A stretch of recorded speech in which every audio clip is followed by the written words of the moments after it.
What's up, gamers and collectors? It's Brian from Chrono and Cosmo here with another weekly update video and a new hot topic for discussion. But before we get into more controversy, I want to talk a little bit about what happened last week at CNC.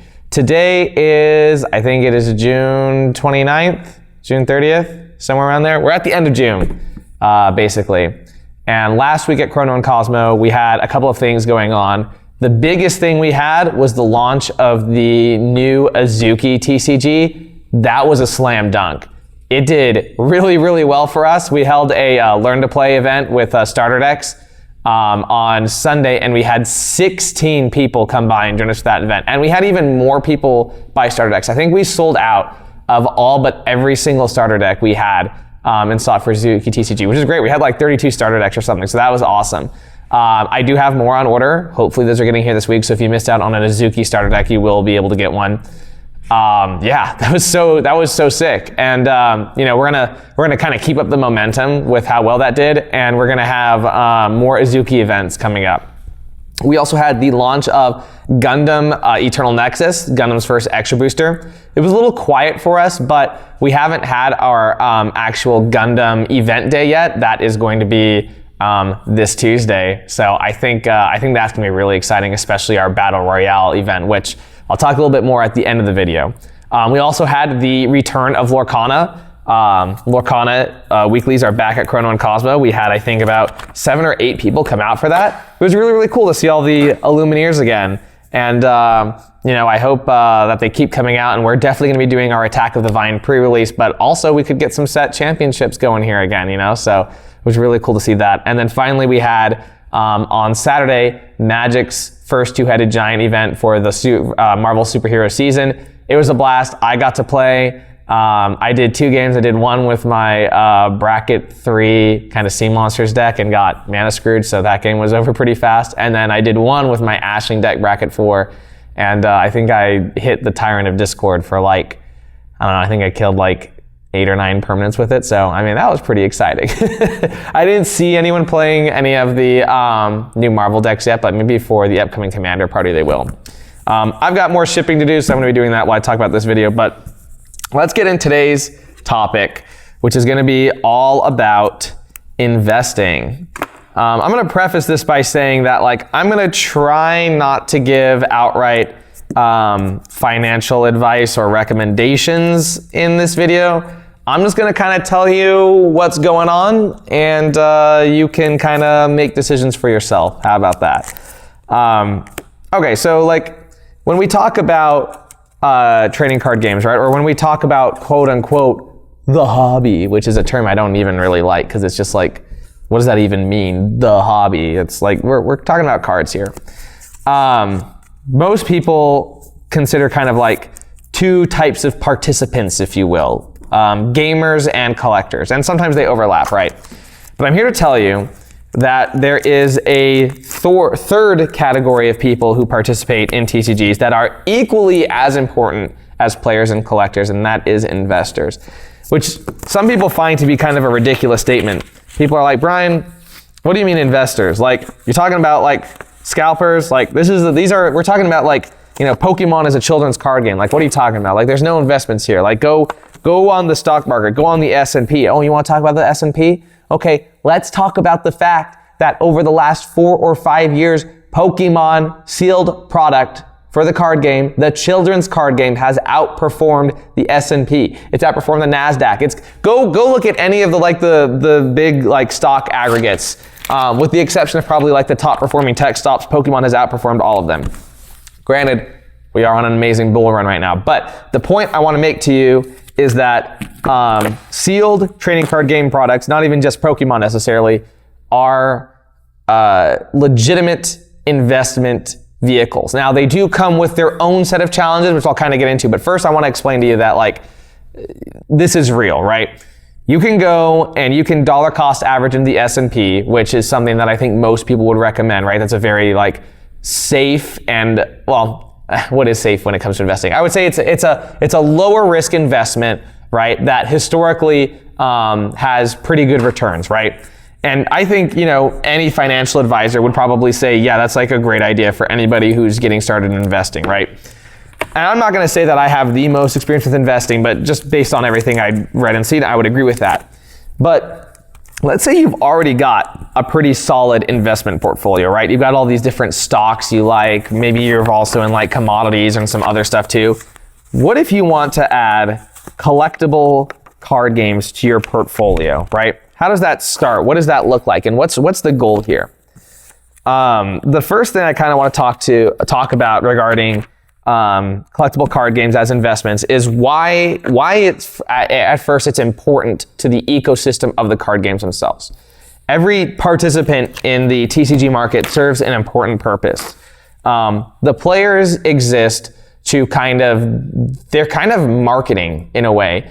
If you have players, you can hold big events for your card games. Big events becomes marketing opportunities to advertise your new products that are coming up, right?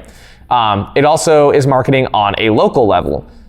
In the sense that, the players are going to play the game, they're going to tell their friends about the game, and then more players are going to play the game and buy more product, right? So I think sort of more than anything, players are very good for marketing a trading card game, right? So it's really important to have players.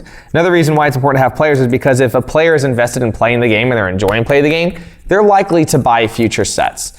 It's not necessarily true when it comes to collectors, just because collectors can sometimes, granted Pokemon being a bit of an exception, collectors sometimes are like, oh, I'm going to skip this set, like it doesn't really interest me from a collectible perspective. And we do see that with Magic a lot, right? Especially with the Universes Beyond sets versus kind of the Universes Within sets, right? Like we had a lot of collectors that decided they were going to skip Ninja Turtles and Marvel because they just weren't into the whole Universes Beyond thing. Now, on the other hand, you have collectors who enter the market only because of, Ninja Turtles and Marvel. But for the players, especially the players who are playing Standard, they kind of need to get into every set, whether they like the theming or not, just because it's going to have important cards for their decks. So players are really good for building kind of like a consistent purchasing audience and also helping your game market.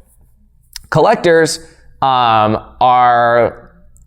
they can be big spenders for TCGs. Typically, collectors are going to spend way more money on your product than a player will, because a player really only needs as many cards as they need to complete their decks, whereas a collectors are all going to have different goals about how much they want to collect. Some collectors just want to collect one of each of their favorite card. Some collectors want to do full binders. They want to do master sets. They want to grab all the hits. And some collectors don't want to buy singles. They just want to rip until they hit, right? So collectors are really important for the health of a card game because they buy the majority of the product. And sales is how you keep a card game alive, right? So where does the investor sit into all this? The role of the investor is to help make sure that the products maintain value. Because even though I can sit here and I can tell you that players are just here to play the game and collectors are just here to collect, both of them kind of have like this unspoken kind of preference that the cards they buy for playing and collecting are going to maintain value. A lot of them won't admit to that, but when you kind of look at the card games that do very well and are very, very active versus the ones that aren't, you can consistently see that the card games that perform better are the ones where the cards retain value. For example, Magic, you've got the reserve list, right? And now the reserve list might have kind of been stuck for a handful of years, right? You don't really see a lot of those vintage cards moving up pretty significantly, but that kind of agreement that like, hey, we're not going to reprint these cards has put a lot of faith into, collectors early on, and they've stuck with the game because of that. Because a collector could be like, oh, hey, yeah, I've got my, my Mox Ruby or my Mox Diamond, and because who would collect those cards if they weren't that valuable?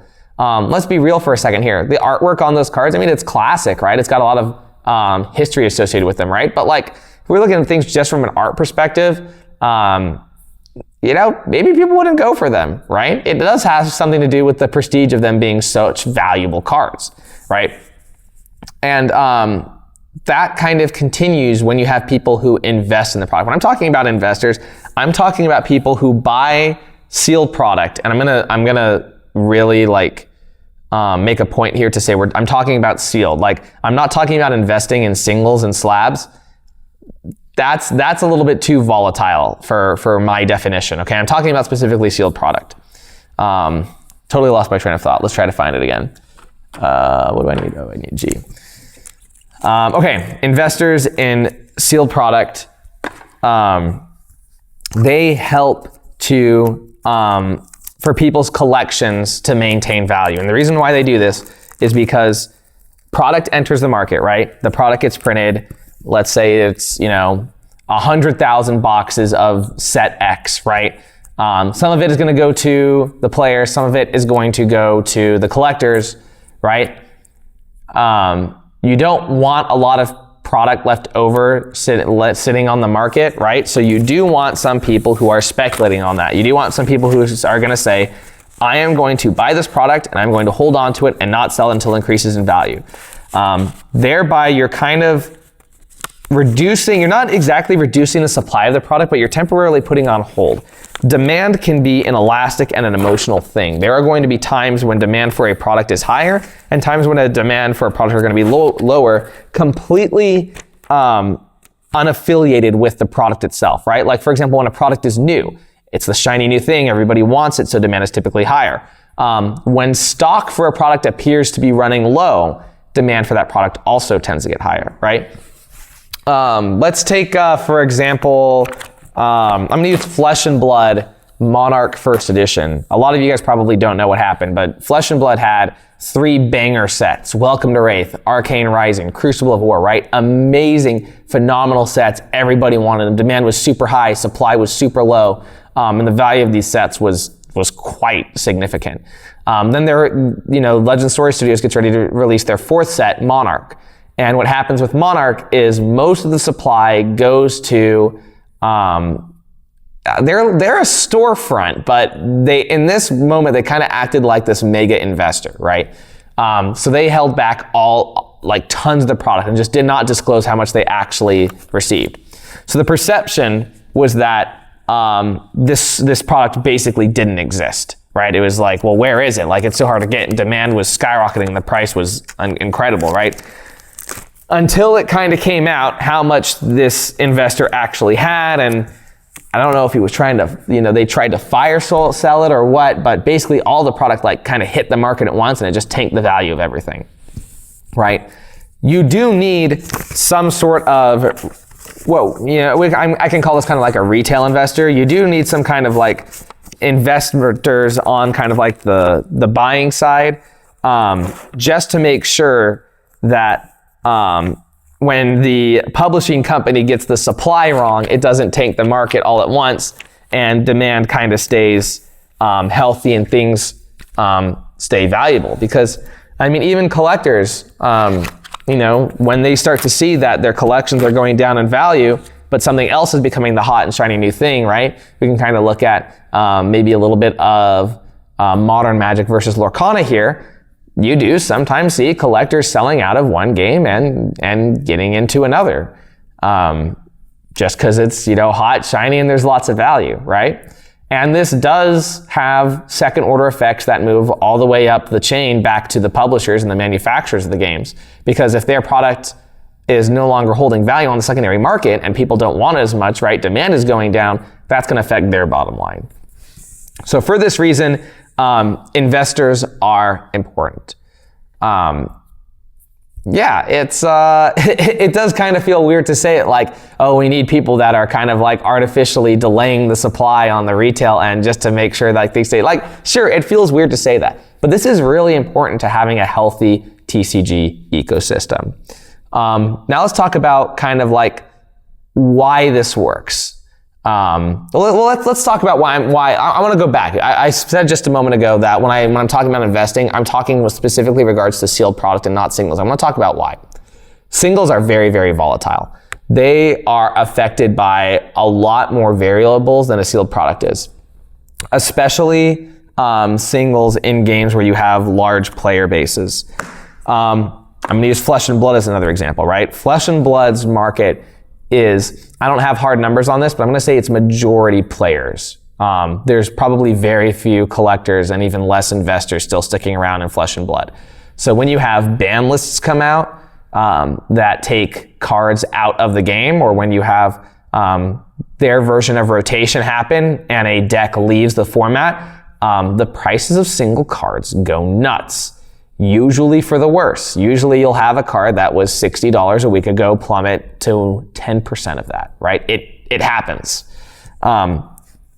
If you are someone who is looking to buy TCG products with the intention of holding them for a long time, having their value go up, and then selling them later, single cards in this kind of context would be a really, really bad investment. Sure, you could get lucky and you could get the exact kind of factors that make that card rise in value, but if you're kind of at the whims of what's hot to the players, that's typically going to skew towards the newer stuff rather than the old stuff. And you see that a lot in Yu-Gi-Oh too. Yu-Gi-Oh is kind of another game where this has kind of changed recently, but for the most part, it was a complete player's market. And sure enough, ban list comes out and all these super valuable cards just tank in value. See this a lot less with Magic, especially because Magic has so many more formats. It's very difficult for them to do something on the gameplay side that ripples into having big shocks on the secondary market. And also because the collectability of Magic is so much higher, right? They do all those extra art treatments. There's just more collectors in the game in general. That makes it so kind of like the gameplay side of things don't affect the markets as much. Let's look at Pokemon for another example, because Pokemon's a little bit weird. Pokemon is definitely majority collectors and probably a good portion of investors too, whereas the players is kind of like the small side. And it's not common for you to see changes within the Pokemon metagame that affect secondary market prices as much as the other games. So maybe for Pokemon, you could still say that singles are a little bit safer, but I still think they're riskier than sealed product investments due to a couple intrinsic factors. And this is like the super big point for this, right? Let's say I have a sealed product. Let's say it is a Twilight Masquerade booster box, okay? And in the Twilight Masquerade booster box, they had the special illustration rare, one of the Ogre Pawns, right? There was like Wellspring, there was like Hearthflame, but what was the grass one? I can't, it's escaping me right now. Okay, let's say it's one of the Ogre Pawns, right? You got your special illustration rare, Ogre Pawn. There were a set number of booster boxes printed for Twilight Masquerade. I don't know the number. Let's just say, for the sake of this video, there were 1 million Twilight Masquerade booster boxes printed and they stopped printing them. I think they've stopped printing Twilight Masquerade booster boxes. Yeah, I'm pretty sure they're done. Okay. So we know that there's a finite number of the booster boxes in the world, right? Not just the market, just in the world. There are also going to be a finite number of this Ogre Pawn special illustration rare. Granted, it's going to be a lot harder to determine that number, but we know that there is a finite number. But now here's the key difference. On release day, the number of booster boxes of Twilight Masquerade are the highest they will ever be. And we're assuming they don't do a reprint. They could do a reprint, right? We'll kind of talk about how reprints kind of affect this whole thing after I get through this initial point. But we'll say, okay, it's release day. There's, what did I say, 1 million? There's 1 million boxes of Twilight Masquerade. People start opening the boxes. As they start opening the boxes, the number of booster boxes of Twilight Masquerade starts falling, and the number of special illustration rare Ogre Pawns starts rising, right? As time goes on, the available supply boxes falls and falls and falls. The supply of special illustration Ogre Pawns rises and rises and rises. The key thing to get here is that as more time progresses and people keep opening these booster boxes, the supply of Twilight Masquerade booster boxes can conceivably eventually hit zero. Meanwhile, for the special illustration rare of the Ogre Pawn, that will just keep rising and rising and rising until conceivably all of them have been opened. But we don't even need to get all the way to the end of this scenario. What we need to focus on is that the time when the maximum number of booster boxes existed was on day one. And the time when the minimum number of special illustration Ogre Pawns existed was also on day one.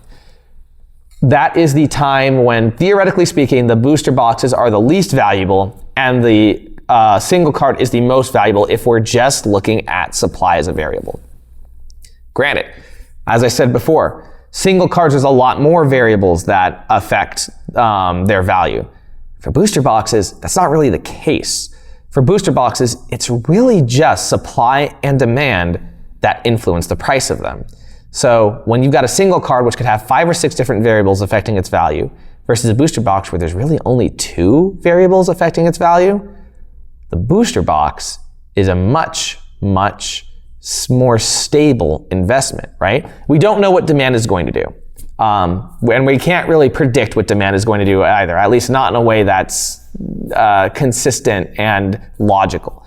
But we can reasonably predict that as time goes on, supply is going to get lower and lower and lower of the booster boxes, and supply of the single card is going to get higher and higher and higher until it reaches its ceiling.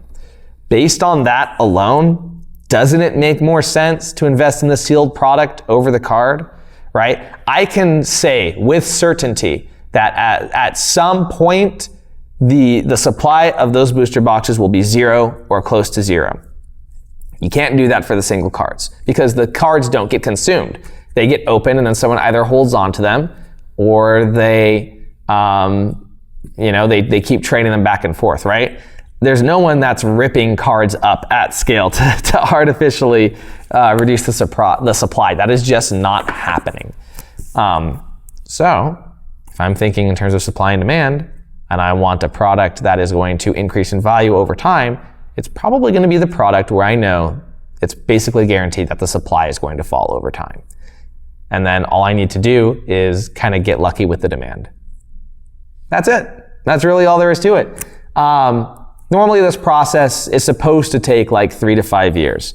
Pokemon and even Magic has been on a generational bull run right now where prices just go up immediately, right?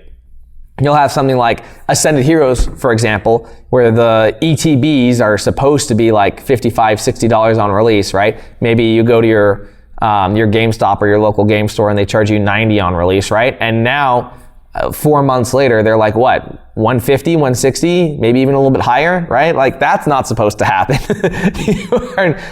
These products are, they're not supposed to double in value over a period of 4 months. It's supposed to be more closer to, a period of 4 years. But I think it's, it still shows that, like, hey, these things do accumulate in value, right? Especially if you look at kind of like the Magic collector boxes that they've been doing over the last 4 or 5 years, those are on a more reasonable growth scale, right? Those start to accumulate in value by significant margins year over year, and most of them are also beating the S&P. Now, I'm not going to necessarily advise that you stop investing in stocks and start putting all your money into collectibles instead, because there are challenges when it comes to investing in collectibles that I think are worth addressing. Probably the most important one is liquidation, right? Let's say you have a bunch of NVIDIA stock, for example. It grew and grew. Your value is really high. You'd like to liquidate it, maybe for capital purposes or for retirement or whatever, right? So now you need to sell your stock. You're probably going to find a buyer, and it's probably not going to be very, very hard. And whether you do it yourself or go through a broker, it's still probably a popular enough stock, and there's probably enough people listening to, Jim Craner, buy high, sell low, where you'll probably find a buyer for it. It's a little bit harder with collectibles, especially once they start getting really, really expensive. The number of people that are interested in collectibles, specifically card games compared to stocks, is already a lot smaller. But then when you talk about the people who have money to start affording the really expensive stuff after it's grown, that's a pretty small number of people. So you might have, right, let's say you've got your, 100 boxes of Pokemon Twilight Masquerade, right? It's aged for 5 years. It's gone up 400% or whatever, right? And you're ready to liquidate it. It's going to take some time to find the buyers for it. You can't also just immediately put all booster boxes on the market at once too, because then people will kind of see how much is still out there. Other people start undercutting you and you just kind of shoot yourself in the foot doing like that, right? As we said earlier, part of investing is creating this kind of like illusion of how much supply is available on the market, because people are emotional, and if they see that a lot is available, they're going to want it less. That's the whole concept of FOMO and all that kind of stuff.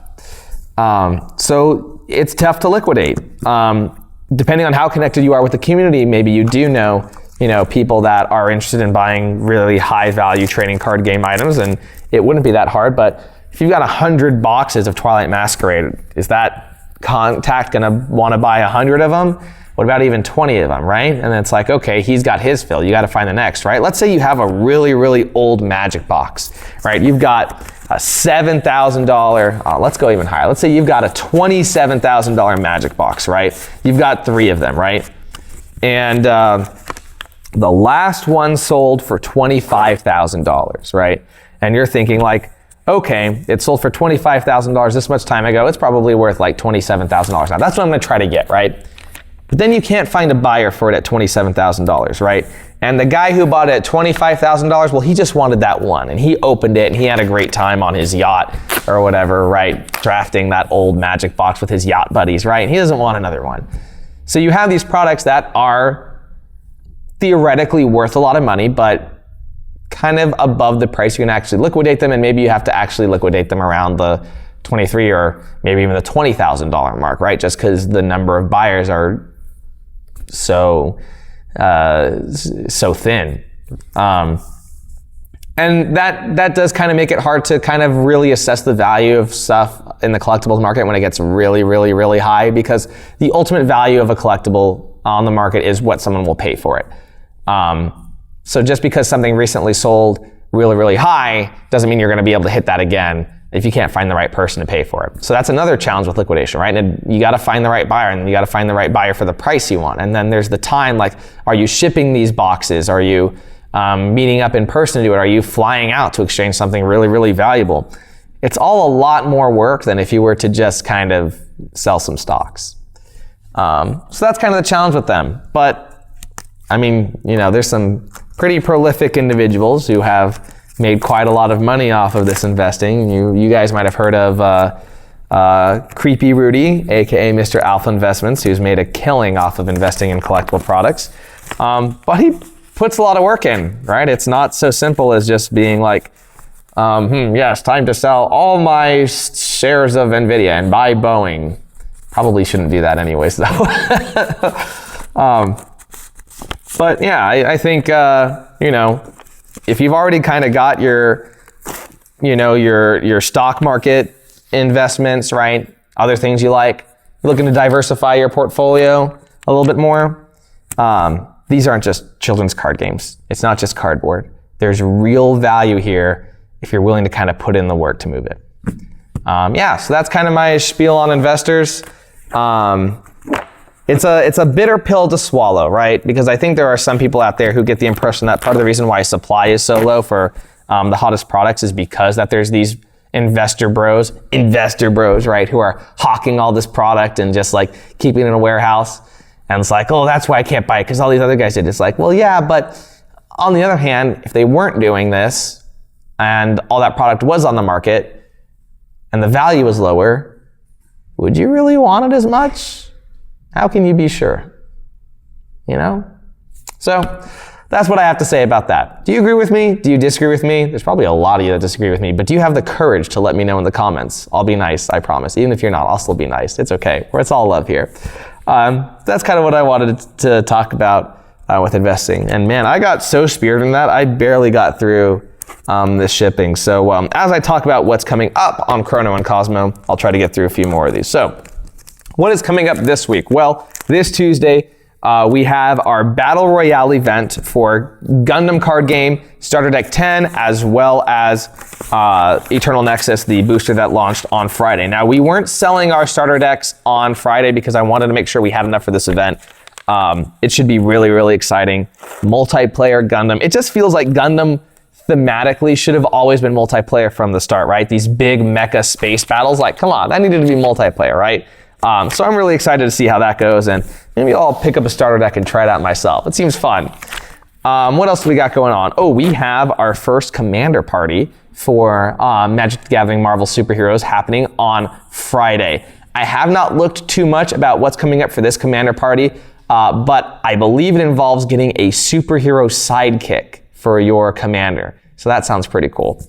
We've got the 4th of July coming up. We will be closed on the 4th of July. I'm going to spend some time with my wife, which is going to be great because I am here like 12 to 16 hours a day, 7 days a week. So both of us are going to really appreciate that. But we will see everyone again on Sunday for a jam-packed Sunday, including pre-release for Pokemon Pitch Black. We are only going to have 20 spots. I begged and begged and begged for Play Pokemon to give us more spots, and they said, you're not ready for more spots yet. So once again, I only have 20 spots, and if this is anything like Chaos Rising, those spots are going to sell out fast. So if you want to make sure you get a spot for our Chaos Rising Pitch Black pre-release, no time machines here yet, you are going to want to make sure you sign up for our Chrono Player Pass, because one of the benefits of our Chrono Player Pass is that you get to reserve your spot for our hottest events in advance. You don't have to be out here waiting in line an hour before we open in the heat. You just go into our Google form in our exclusive pass holder section, you fill it out, you reserve your spot, and you get a ton of other benefits with it too. You get free entries into our regular weekly events, you get double rewards points on all purchases, increased store credit and cash on all trade-ins, restock alerts. If you haven't tried the Chrono Player Pass, you gotta give it a try. You're gonna see the value is crazy, and it's our way of thanking you for supporting us with that little monthly subscription, right? So check it out. Don't get heat stroke waiting for us to open our doors. Sign up in advance for the Pitch Black pre-release through our Chrono Player Pass benefits. What else is happening on Sunday? Well, we are running it back with Azuki. Yes, it was so successful on Saturday, and we had so many people that were like, oh, I really want to come, but the day doesn't work for me, that we are going to do a second Azuki Learn to Play event that's going to be on Sunday at 5:30. And Azuki HQ is actually sending us some demo decks to use for the event. So if you're not sure if you want to commit to buying a starter deck yet and you just want to try out a demo deck, we'll have those there for you. And then right after the demo event at 6 on Sunday, we are going to do our first Azuki constructed tournament. We have been selling a lot of booster boxes. People have been brewing their decks. There are people who came in like the day after we had our Saturday event, just, you know, tuning their decks and like practicing. They're ready for tournaments, right? So we're going to have our first Azuki tournament on Sunday. It's going to be a blast. I've got more participation winner promos. So excited to get that going. And then we're actually going to start regular Azuki tournaments on Saturdays. Not this Saturday, obviously, because it's 4th of July, but after we do this Sunday's event going forward, they will be on Sunday or Saturdays, and we're really looking forward to hosting more Azuki. Well, thanks for listening to me yap, guys. I would be super interested in hearing your thoughts on whether you think investors are good for TCGs, bad for TCGs. Have you ever invested in TCG product? Would you ever consider investing in TCG product? Or are these really all just children's card games regardless of the recent crazy bull run we've been having? And I'm insane for even suggesting otherwise. Let me know. Let's talk in the comments or in person. I'm a pretty approachable person. In fact, I mean, even look, you guys know how the store works. We've got this like black curtain that separates like the office space from the rest of the store, but you know I'm back there. You can just be like, hey, Brian, I usually answer, right? Come on, like, that's how it is here. Yeah, thanks for listening, guys. Talk with you soon.